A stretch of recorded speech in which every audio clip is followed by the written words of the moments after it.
V.I. Lenin. A Great Beginning. Heroism of the Workers in the Rear. Communist Subbotniks. Written 28th of June 1919. First published July 1919. The press reports many instances of the heroism of the Red Army men in the fight against Kolchak, Denikin, and other forces of the landowners and capitalists. The workers and peasants very often display miracles of bravery and endurance, defending the gains of the socialist revolution. The guerrilla spirit, weariness, and indiscipline are being overcome. It is a slow and difficult process, but it is making headway in spite of everything. The heroism of the working people making voluntary sacrifices for the victory of socialism. This is the foundation of the new, comradely discipline in the Red Army, the foundation on which that army is regenerating, gaining strength, and growing. The heroism of the workers in the rear is no less worthy of attention. In this connection, the communist subbotniks, organized by the workers on their own initiative, are really of enormous significance. Evidently, this is only a beginning, but it is a beginning of exceptionally great importance. It is the beginning of a revolution that is more difficult, more tangible, more radical, and more decisive than the overthrow of the bourgeoisie, for it is a victory over our own conservatism, indiscipline, petty bourgeois egoism, a victory over the habits left as a heritage to the workers and peasants by accursed capitalism. Only when this victory is consolidated will the new social discipline, socialist discipline, be created. Then, and only then, will a reversion to capitalism become impossible, will communism become really invincible. Pravda, in its issue of May 17th, published an article by A.J. entitled, "Work in a Revolutionary Way, a Communist Saturday." This article is so important that we reproduce it here in full. Quote, "Work in a Revolutionary Way, a Communist Saturday. The letter of the Russian Communist Party's Central Committee on Working in a Revolutionary Way was a powerful stimulus to communist organizations and to communists. The general wave of enthusiasm carried many communist railway workers to the front, but the majority of them could not leave their responsible posts or find new forms of working in a revolutionary way. Reports from the localities about the tardiness with which the work of mobilization was proceeding and the prevalence of red tape compelled the Moscow-Kazan railway district to turn its attention to the way the railway was functioning. It turned out that, owing to the shortage of labor and low productivity of labor, urgent orders and repairs to locomotives were being held up. At a general meeting of communists and sympathizers of the Moscow-Kazan railway district, held on May 7th, the question was raised of passing from words to deeds in helping to achieve victory over Kolchak. The following resolution was moved. Quote, "In view of the grave domestic and foreign situation, communists and sympathizers, in order to gain the upper hand over the class enemy, must spur themselves on again and deduct an extra hour from their rest, that is, lengthen their working day by 1 hour, accumulate these extra hours, and put in 6 extra hours of manual labor on Saturday for the purpose of creating real values of immediate worth. Since communists must not grudge their health and life for the gains of the revolution, this work should be performed without pay. Communist Saturdays are to be introduced throughout the district and to continue until complete victory over Kolchak has been achieved." After some hesitation, the resolution was adopted unanimously.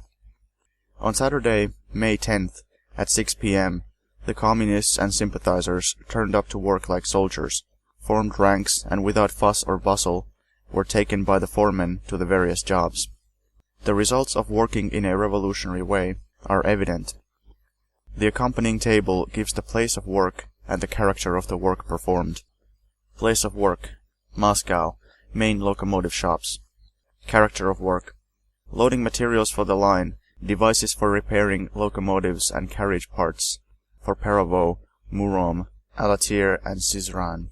Number employed: 48, who performed 5 hours per person to a total of 240 hours. 21 who performed 3 hours to a total of 63 hours, and 5 who performed 4 hours per person to a total of 20 hours. Work performed. Loaded 7,500 puds. Unloaded 1,800 puds. Moscow Passenger Depot. Character of work. Complex current repairs to locomotives. Number employed, 26. Hours worked, 5 hours per person to a total of 130. Work performed. Repairs done on 1.5 locomotives. Moscow Shunting Yards. Character of work. Current repairs to locomotives. Number employed, 24. Hours worked, 6 hours per person, 144 total. Work performed. 2 locomotives completed, and parts to be repaired dismantled on 4. Moscow Carriage Department. Character of work. Current repairs to passenger carriages. Number employed, 12. Hours worked, 6 hours per person, 72 hours total. Work performed. 2 third-class carriages. Perovo, main carriage workshop. Character of work. Carriage repairs and minor repairs on Saturday and Sunday. Number employed, 46, who performed 5 hours per person to a total of 230, and 23, who performed 5 hours each to a total of 115.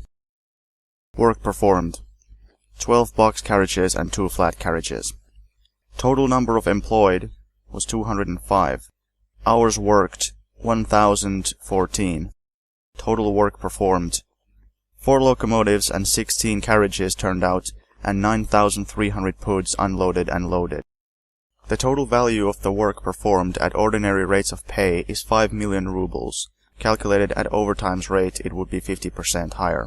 The productivity of labor in loading wagons was 270% higher than that of regular workers. Productivity of labor on the other jobs was approximately the same. Jobs urgent were done which had been held up for periods ranging from 7 days to 3 months owing to the shortage of labor and to red tape. The work was done in spite of the state of disrepair, easily remedied, of implements, as a result of which certain groups were held up from 30 to 40 minutes. The administration left in charge of the work could hardly keep pace with the men in finding new jobs for them, and perhaps it was only a slight exaggeration when an old foreman said that as much work was done at this communist Saturday as would have been done in a week by non-class conscious and slack workers. In view of the fact that many non-communists, sincere supporters of the Soviet government, took part in the work, and that many more are expected on future Saturdays, and also in view of the fact that many other districts desire to follow the example of the communist railway workers of the Moscow-Kazan Railway, I shall deal in greater detail with the organizational side of the matter, as seen from reports received from the localities. Of those taking part in the work, some 10% were communists permanently employed in the localities. The rest were persons occupying responsible and elective posts, from the commissar of the railway to commissars of individual enterprises, representatives of the trade union, and employees of the head office and of the commissariat of railways. The enthusiasm and team spirit displayed during the work were extraordinary. When the workers, clerks, and head office employees, without even an oath or argument, caught hold of the 40-pud wheel tire of a passenger locomotive, and, like industrious ants, rolled it into place, one's heart was filled with fervent joy at the sight of this collective effort, and one's conviction was strengthened that the victory of the working class was unshakable. The international bandits will not crush the victorious workers. The internal saboteurs will not live to see Kolchak.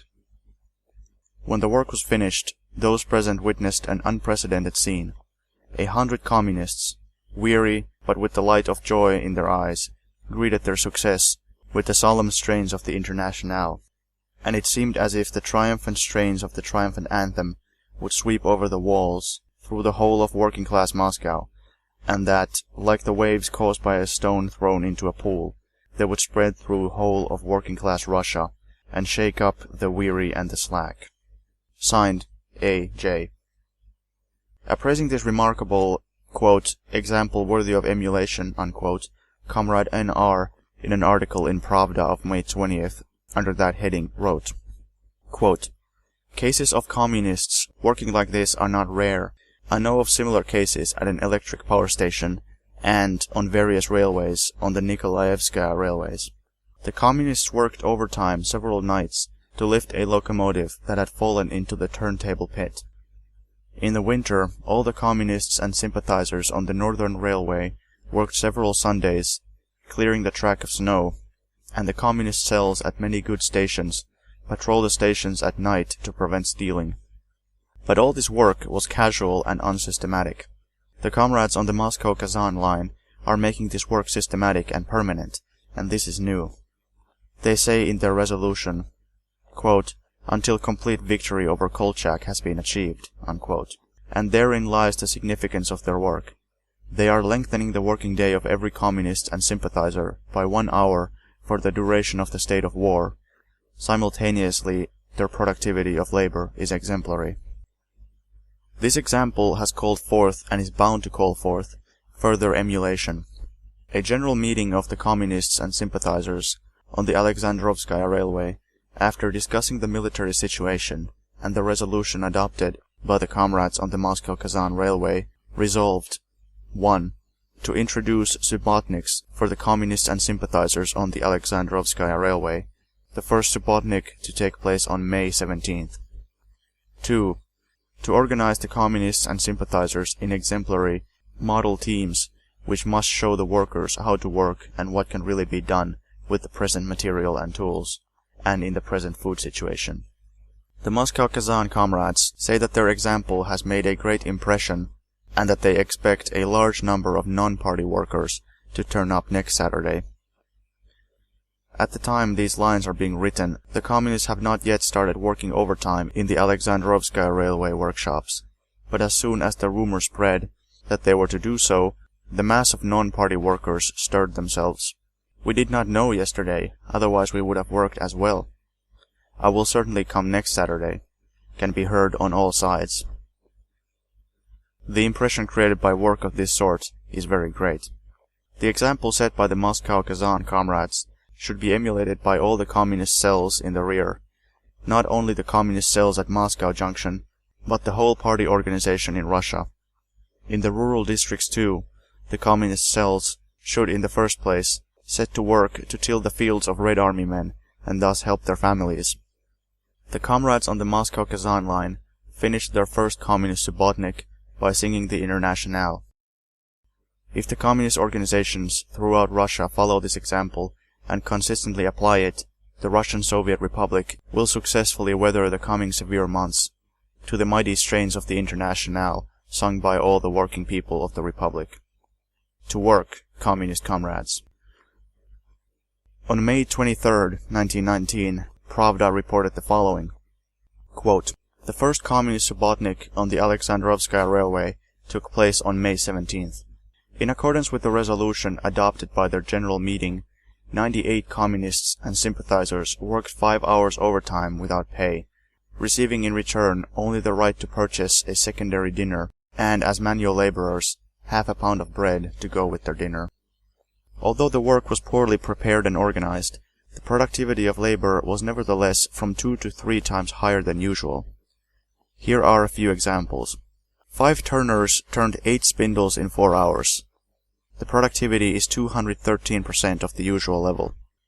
20 unskilled workers in 4 hours collected scrap materials of a total weight of 600 puds and 7 delaminated carriage springs, each weighing 31.5 puds, making a total of 850 puds. Productivity 300% of the usual level. The comrades explain this by the fact that ordinarily their work is boring and tiresome, whereas here they work with a will and with enthusiasm. Now, however, they will be ashamed to turn out less in regular working hours than they did at the communist subbotnik. Now many non-party workers say that they would like to take part in the subbotniks. The locomotive crews volunteer to take locomotives from the cemetery during a subbotnik, repair them and set them going. It is reported that similar subbotniks are to be organized on the Vyazma line.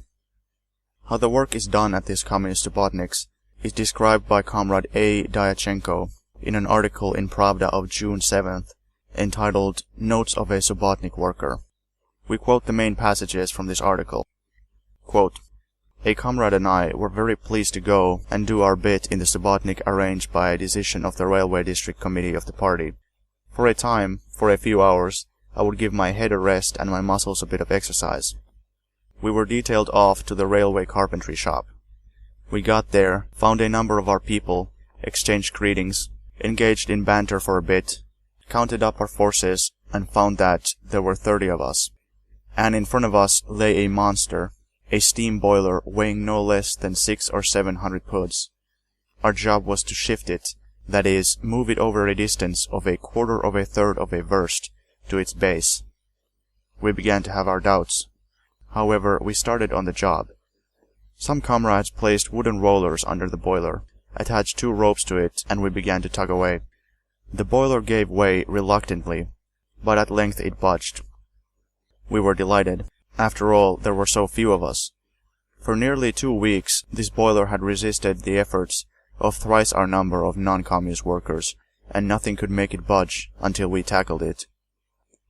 We worked for an hour, strenuously, rhythmically, to the command of our foreman. 1, 2, 3. And the boiler kept on rolling. Suddenly there was confusion, and a number of our comrades went tumbling onto the ground in the funniest fashion. The rope let them down. A moment's delay and a thicker rope was made fast. Evening.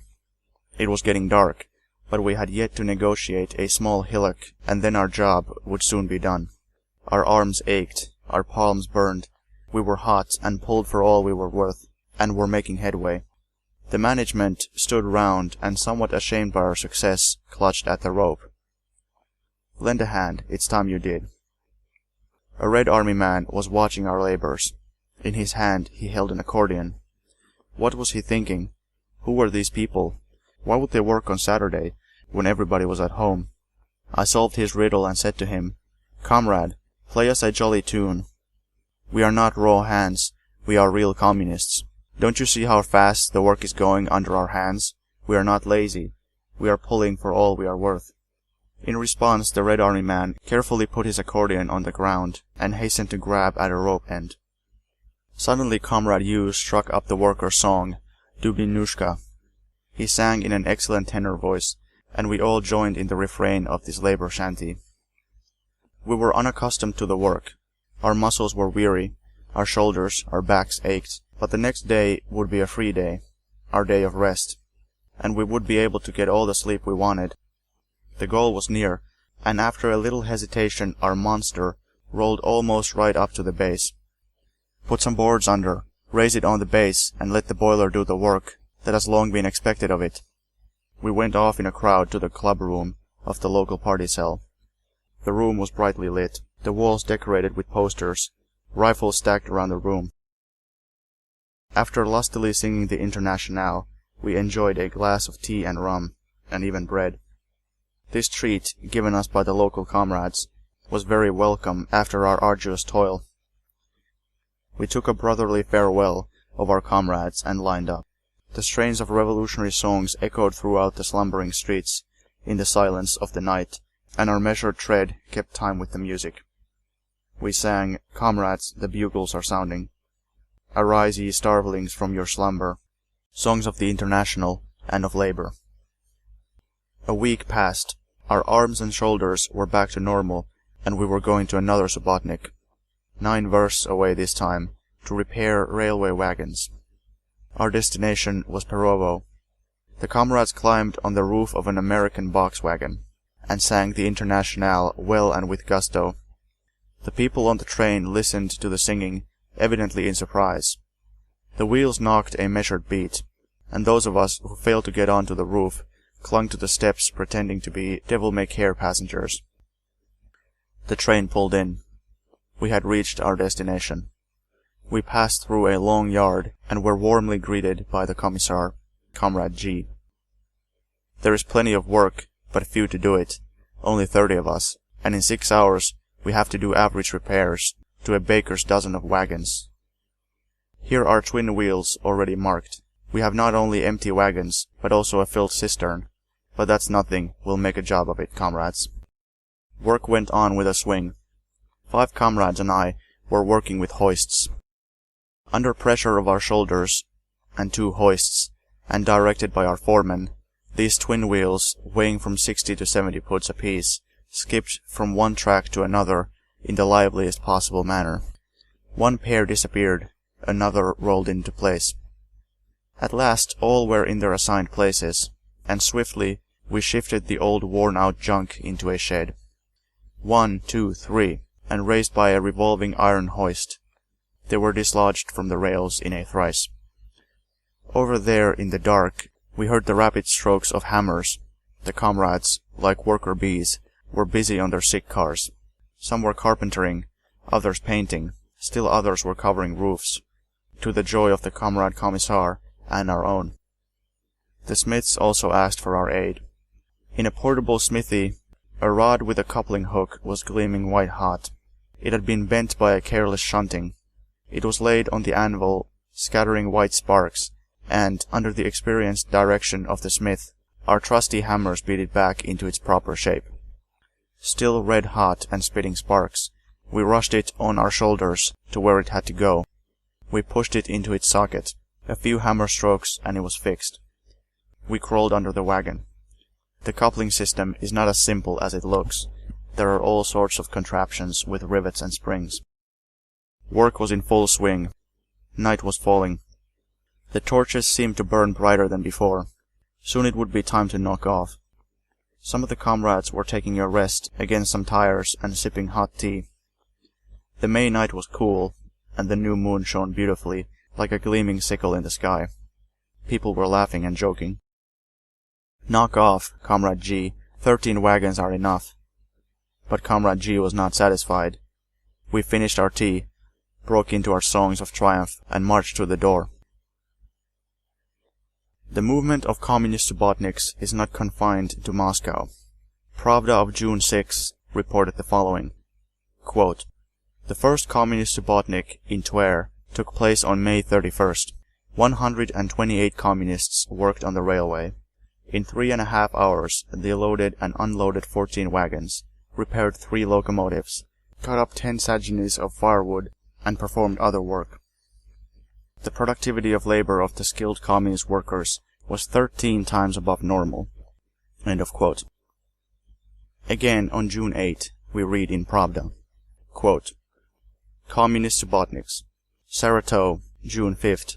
In response to the appeal of their Moscow comrades, the communist railway workers here at a general party meeting resolved to work 5 hours overtime on Saturdays without pay in order to support the national economy."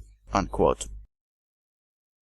I have given the fullest and most detailed information about the communist subbotniks because in this we undoubtedly observe one of the most important aspects of communist construction, to which our press pays insufficient attention, and which all of us have as yet failed properly to appreciate. Less political fireworks and more attention to the simplest but living facts of communist construction, taken from and tested by actual life. This is the slogan which all of us, our writers, agitators, propagandists, organizers, etc., should repeat unceasingly. It was natural and inevitable in the first period after the proletarian revolution that we should be engaged primarily on the main and fundamental tasks of overcoming the resistance of the bourgeoisie, of vanquishing the exploiters, of crushing their conspiracy, like the slave owners' conspiracy to surrender Petrograd, in which all from the Black Hundreds and cadets to the Mensheviks and the Socialist Revolutionaries were involved. Footnote.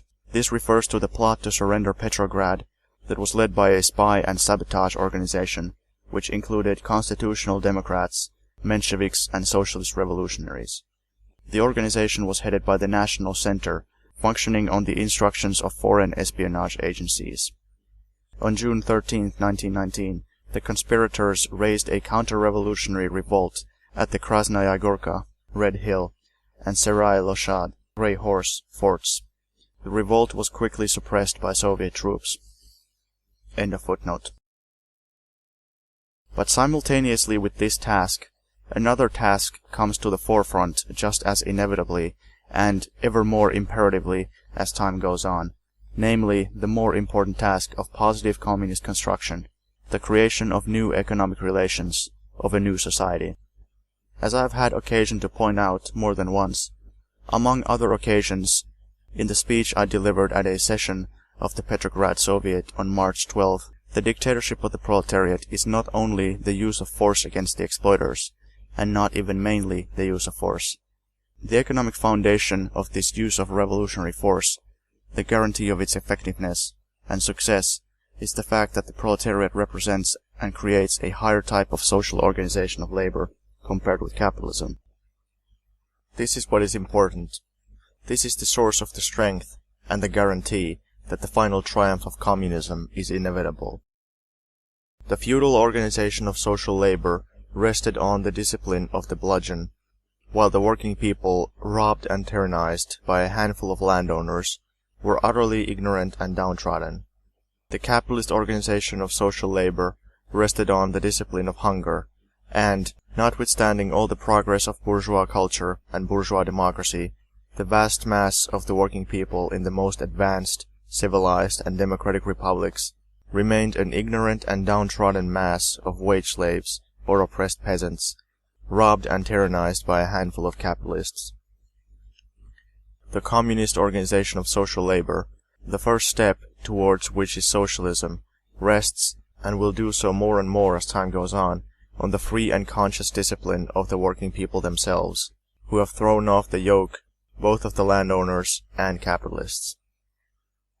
This new discipline does not drop from the skies, nor is it born from pious wishes. It grows out of the material conditions of large-scale capitalist production, and out of them alone. Without them it is impossible, and the repository, or the vehicle of these material conditions, is a definite historical class, created, organized, united, trained, educated, and hardened by large-scale capitalism.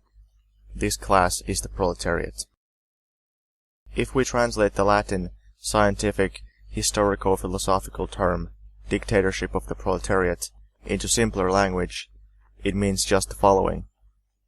Only a definite class, namely the urban workers and the factory, industrial workers in general, is able to lead the whole mass of the working and exploited people in the struggle to throw off the yoke of capital, in actually carrying it out, in the struggle to maintain and consolidate the victory, in the work of creating the new, socialist social system, and in the entire struggle for the complete abolition of classes.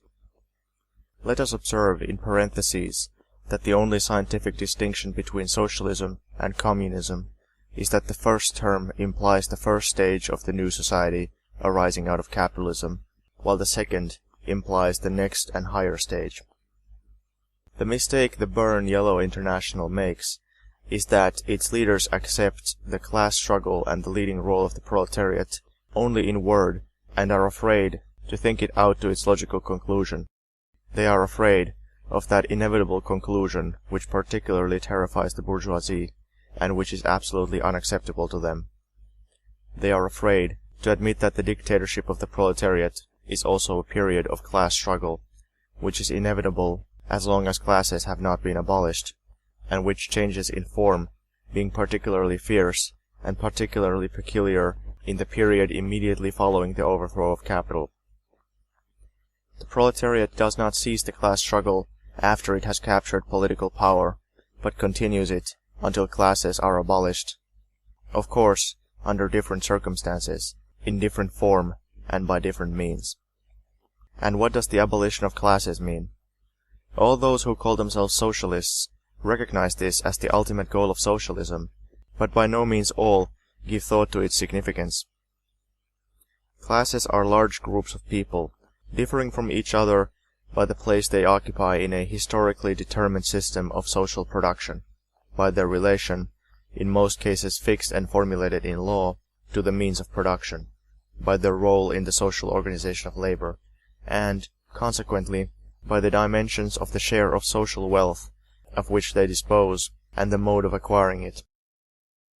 Classes are groups of people, one of which can appropriate the labor of another, owing to the different places they occupy in a definite system of social economy. Clearly, in order to abolish classes completely, it is not enough to overthrow the exploiters, the landowners and capitalists. Not enough to abolish their rights of ownership. It is necessary also to abolish all private ownership of the means of production. It is necessary to abolish the distinction between town and country, as well as the distinction between manual workers and brain workers. This requires a very long period of time. In order to achieve this, an enormous step forward must be taken in developing the productive forces. It is necessary to overcome the resistance, frequently passive, which is particularly stubborn and particularly difficult to overcome, of the numerous survivals of small-scale production. It is necessary to overcome the enormous force of habit and conservatism which are connected with these survivals. The assumption that all working people are equally capable of doing this work would be an empty phrase, or the illusion of an antediluvian pre-Marxist socialist, for this ability does not come of itself, but grows historically, and grows only out of the material conditions of large-scale capitalist production. This ability, at the beginning of the road from capitalism to socialism, is possessed by the proletariat alone. It is capable of fulfilling the gigantic task that confronts it, first, because it is the strongest and most advanced class in civilized societies. Secondly, because in the most developed countries it constitutes the majority of the population. And thirdly, because in backward capitalist countries, like Russia, the majority of the population consists of semi-proletarians, that is, of people who regularly live in a proletarian way part of the year, who regularly earn a part of their means of subsistence as wage workers in capitalist enterprises. Those who try to solve the problem involved in the transition from capitalism to socialism on the basis of general talk about liberty, equality, democracy in general, equality of labor democracy, etc., as Kautsky, Mardov, and other heroes of the Burn Yellow International do, thereby only reveal their petty bourgeois, Philistine nature, and ideologically slavishly follow in the wake of the bourgeoisie. The correct solution of this problem can be found only in a concrete study of the specific relations between the specific class, which has conquered political power, namely, the proletariat, and the whole non-proletarian and also semi-proletarian mass of the working people. Relations which do not take shape in fantastically harmonious ideal conditions, but in the real conditions of the frantic resistance of the bourgeoisie, which assumes many and diverse forms. The vast majority of the population, and all the more so of the working population, of any capitalist country, including Russia, have thousands of times experienced themselves, and through their kith and kin, the oppression of capital, the plunder and every sort of tyranny it perpetrates. The imperialist war, that is, the slaughter of 10 million people in order to decide whether British or German capital was to have supremacy in plundering the whole world, has greatly intensified these ordeals, has increased and deepened them, and has made the people realize their meaning.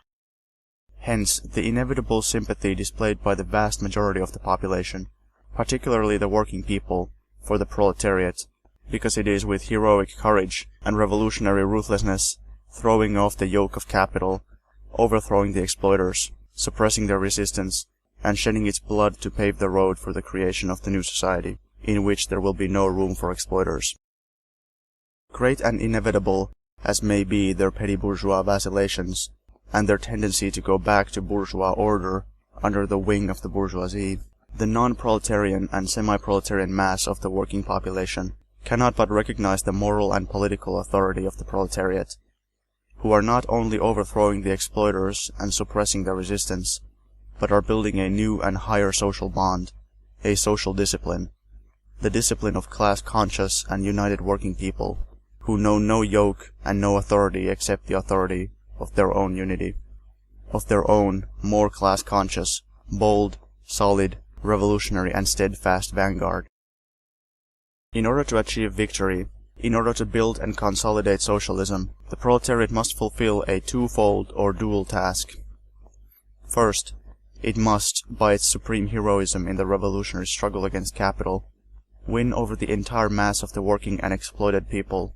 It must win them over, organize them and lead them in the struggle to overthrow the bourgeoisie and utterly suppress their resistance.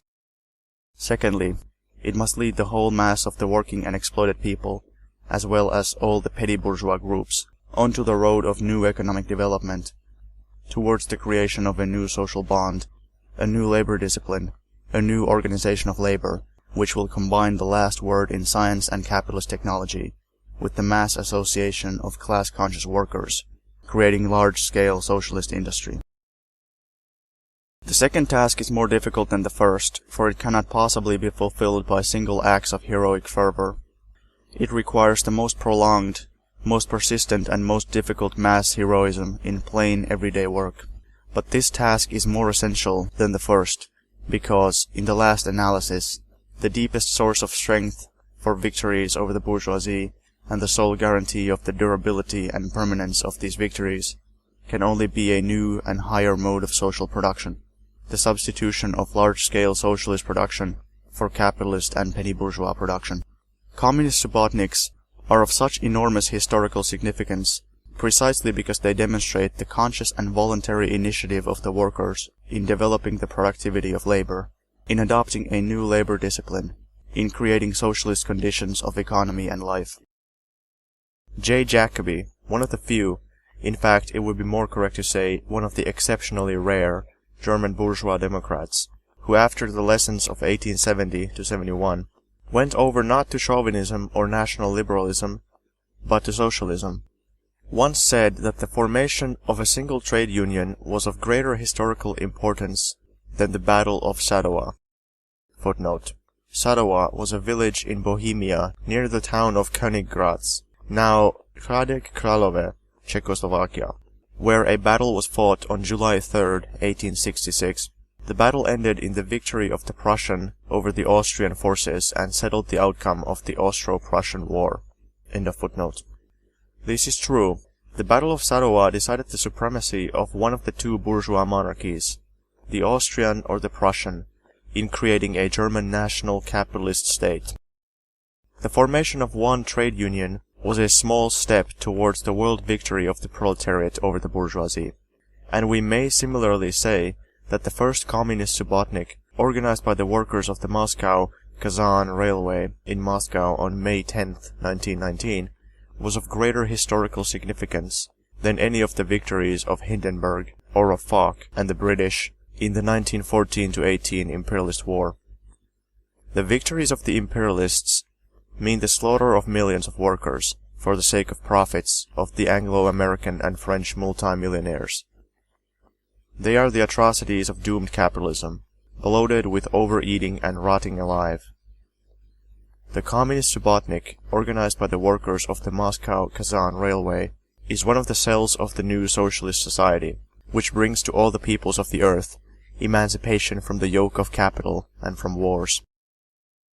The bourgeois gentlemen and their hangers-on, including the Mensheviks and socialist revolutionaries, who are wont to regard themselves as the representatives of quote-unquote public opinion, naturally jeer at the hopes of the communists, call those hopes, quote, a baobab tree in a mignonette pot, sneer at the insignificance of the number of subbotniks, compared with the vast number of cases of thieving, idleness, lower productivity, spoilage of raw materials and finished goods, etc.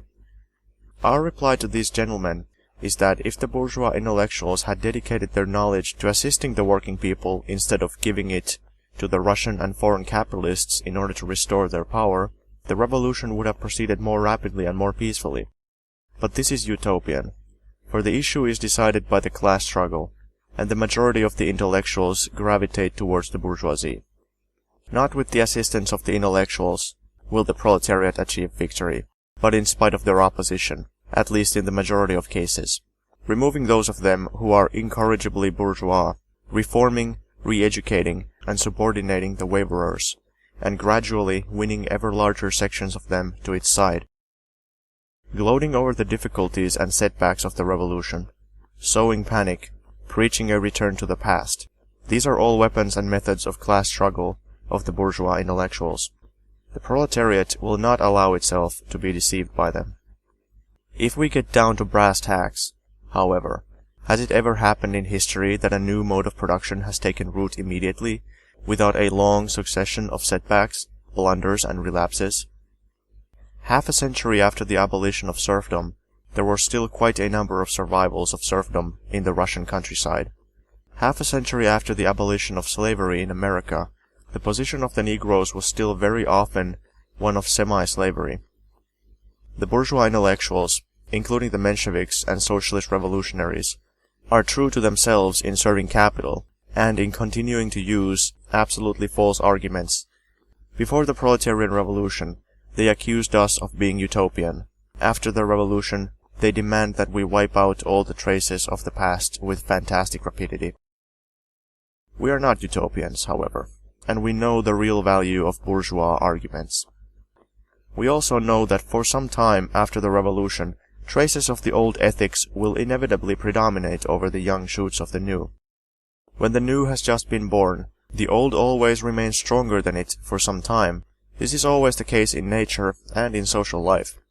Jeering at the feebleness of the young shoots of the new order, cheap skepticism of the intellectuals and the like, these are essentially methods of bourgeois class struggle against the proletariat, a defense of capitalism against socialism. We must carefully study the feeble new shoots. We must devote the greatest attention to them. Do everything to promote their growth and nurse them. Some of them will inevitably perish. We cannot vouch that precisely the communist subbotniks will play a particularly important role. But that is not the point. The point is to foster each and every shoot of the new, and life will select the most viable. If the Japanese scientists, in order to help mankind vanquish syphilis, had the patience to test 605 preparations before he developed a 606th, which met definite requirements, then those who want to solve a more difficult problem, namely, to vanquish capitalism, must have the perseverance to try hundreds and thousands of new methods, means and weapons of struggle in order to elaborate the most suitable of them. The communist subbotniks are so important because they were initiated by workers who were by no means placed in exceptionally good conditions, by workers of various specialties, and some with no specialty at all, just unskilled laborers who are living under ordinary, that is, exceedingly hard, conditions. We all know very well the main cause of the decline in the productivity of labor that is to be observed not only in Russia but all over the world. It is ruin and impoverishment, embitterment and weariness caused by the imperialist war, sickness and malnutrition. The latter is first in importance, starvation, that is the cause. And in order to do away with starvation, productivity of labor must be raised in agriculture, in transport, and in industry. So we get a sort of vicious circle. In order to raise productivity of labor, we must save ourselves from starvation, and in order to save ourselves from starvation, we must raise productivity of labor. We know that in practice, such contradictions are solved by breaking the vicious circle, by bringing about a radical change in the temper of the people, by the heroic initiative of the individual groups, which often plays a decisive role against the background of such radical change. The unskilled laborers and railway workers of Moscow, of course we have in mind the majority of them, and not a handful of profiteers, officials, and other white guards, are working people who are living in desperately hard conditions. They are constantly underfed, and now, before the new harvest is gathered, with the general worsening of the food situation, they are actually starving.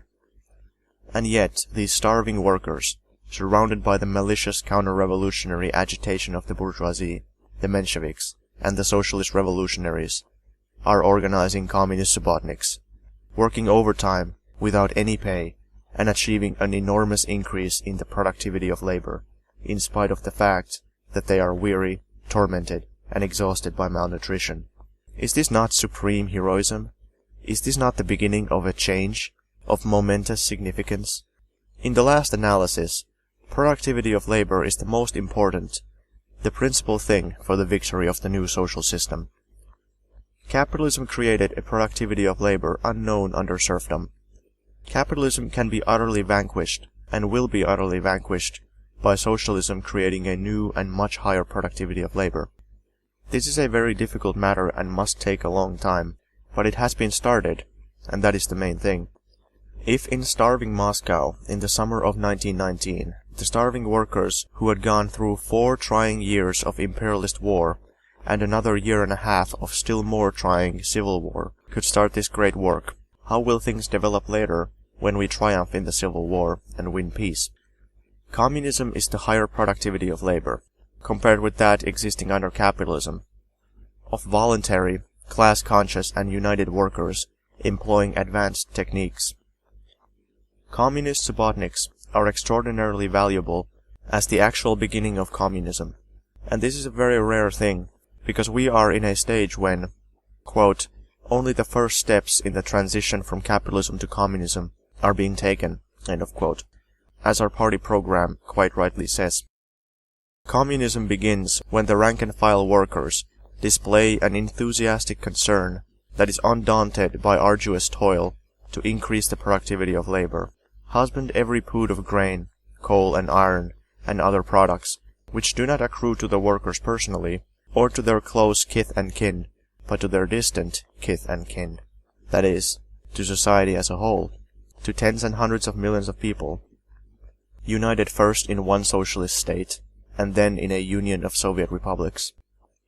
In Capital, Karl Marx ridicules the pompous and grandiloquent bourgeois democratic Great Charter of Liberty and the Rights of Man, ridicules all this phrase-mongering about liberty, equality, and fraternity in general, which dazzles the petty bourgeois and Philistines of all countries, including the present-day despicable heroes of the despicable Bern International. Marx contrasts these pompous declarations of rights to the plain, modest, practical, simple manner in which the question is presented by the proletariat. The legislative enactment of a shorter working day is a typical example of such treatment. Footnote. See Karl Marx, Capital, Moscow, 1959, Volume 1, page 302. End of footnote. The aptness and profundity of Marx's observation become the clearer and more obvious to us the more the content of the proletarian revolution unfolds. The formulas of genuine communism differ from the pompous, intricate, and solemn phraseology of the Kautskys, the Mensheviks, and the socialist revolutionaries and their beloved brethren of Bern, in that they reduce everything to the conditions of labor.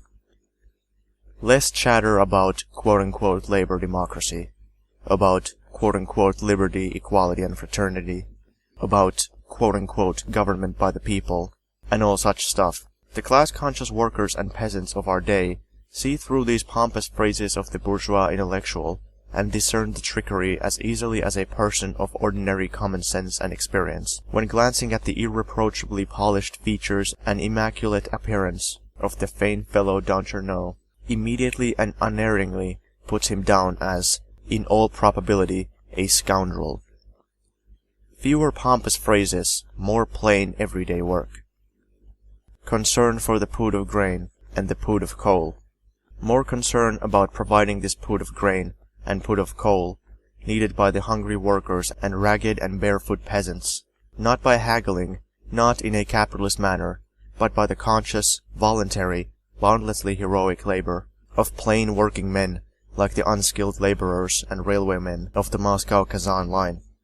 We must all admit that vestiges of the bourgeois intellectual, phrase-mongering approach to questions of the revolution are in evidence at every step, everywhere, even in our own ranks.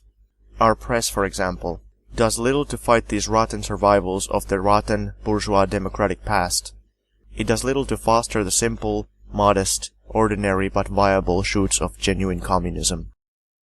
Take the position of women. In this field, not a single democratic party in the world, not even in the most advanced bourgeois republic, has done in decades so much as the 100th part of what we did in our very first year in power. We really razed to the ground the infamous laws placing women in a position of inequality, restricting divorce, and surrounding it with disgusting formalities, denying recognition to children born out of wedlock, enforcing a search for their fathers, etc. Laws numerous survivals of which, to the shame of the bourgeoisie and of capitalism, are to be found in all civilized countries. We have 1,000 times the right to be proud of what we have done in this field. But the more thoroughly we have cleared the ground of the lumber of the old bourgeois laws and institutions, the clearer it is to us that we have only cleared the ground to build on, but are not yet building. Notwithstanding all these laws emancipating women, she continues to be a domestic slave, because petty housework crushes, strangles, stultifies and degrades her, chains her to the kitchen and the nursery, and she wastes her labor on barbarously unproductive, petty, nerve-wracking, stultifying and crushing drudgery. The real emancipation of women, real communism, will begin only where and when an all-out struggle begins, led by the proletariat wielding the state power against this petty housekeeping, or rather when its wholesale transformation into a large-scale socialist economy begins. Do we in practice pay sufficient attention to this question, which in theory every communist considers indisputable? Of course not. Do we take proper care of the shoots of communism which already exist in this sphere? Again, the answer is no. Public catering establishments, nurseries, kindergartens. Here we have examples of these shoots. Here we have the simple, everyday means, involving nothing pompous, grandiloquent, or ceremonial, which can really emancipate women, really lessen and abolish their inequality with men, as regards their role in social production and public life. These means are not new. They, like all the material prerequisites for socialism, were created by large-scale capitalism, but under capitalism they remained, first, a rarity, and secondly, which is particularly important, either profit-making enterprises with all the worst features of speculation, profiteering, cheating and fraud, or acrobatics of bourgeois charity, which the best workers rightly hated and despised.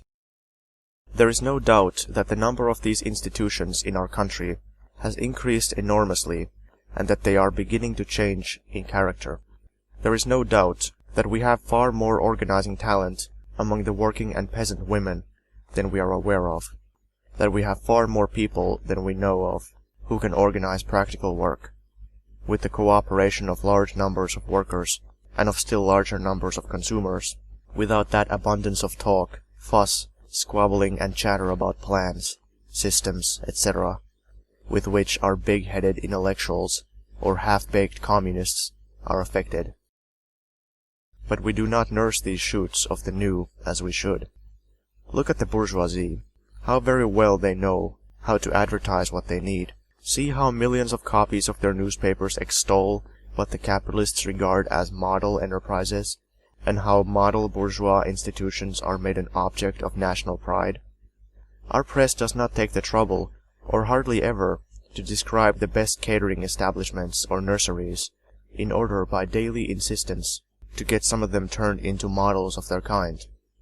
It does not give them enough publicity, does not describe in detail the saving in human labor, the conveniences for the consumer, the economy of the products, the emancipation of women from domestic slavery, the improvement in sanitary conditions that can be achieved with exemplary communist work and extended to the whole of society, to all working people.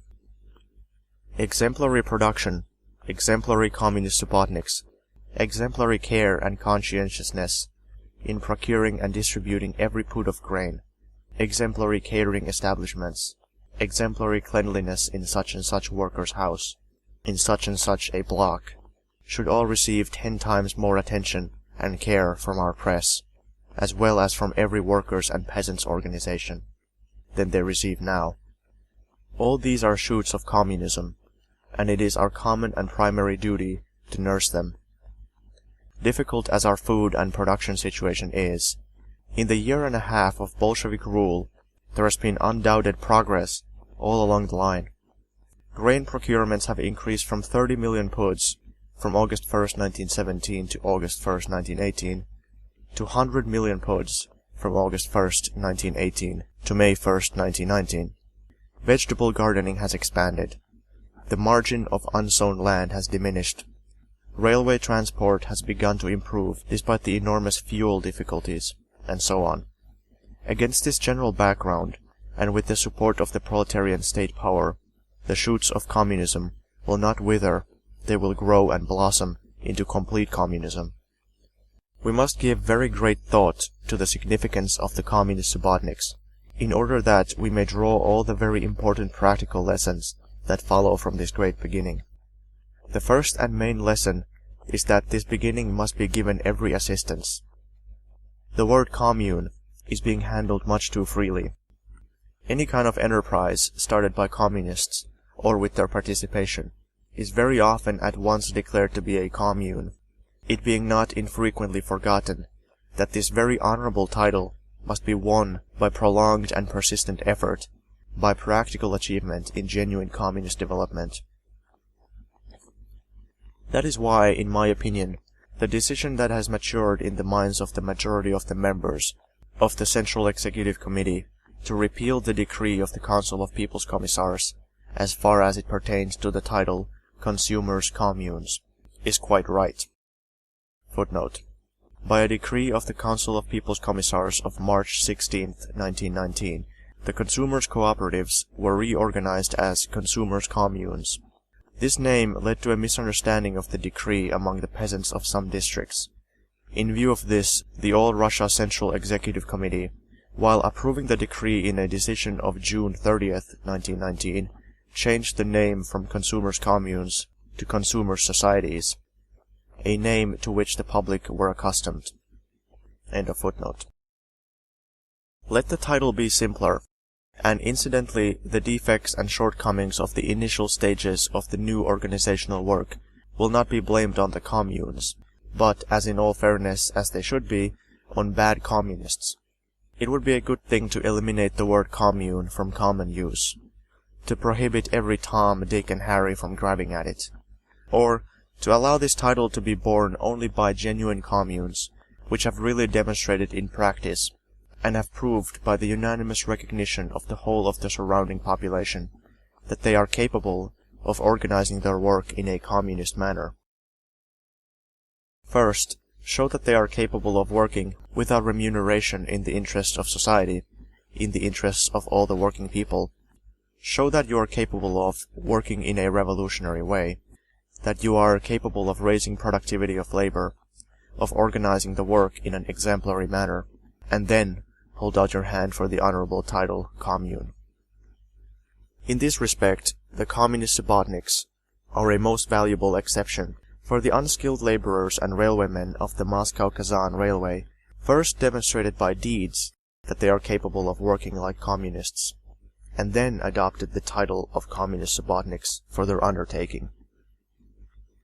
We must see to it, and make sure, that in future anyone who calls his enterprise, institution, or undertaking a commune, without having proved this by hard work and practical success in prolonged effort, by exemplary and truly communist organization, is mercilessly ridiculed and pilloried as a charlatan or a windbag.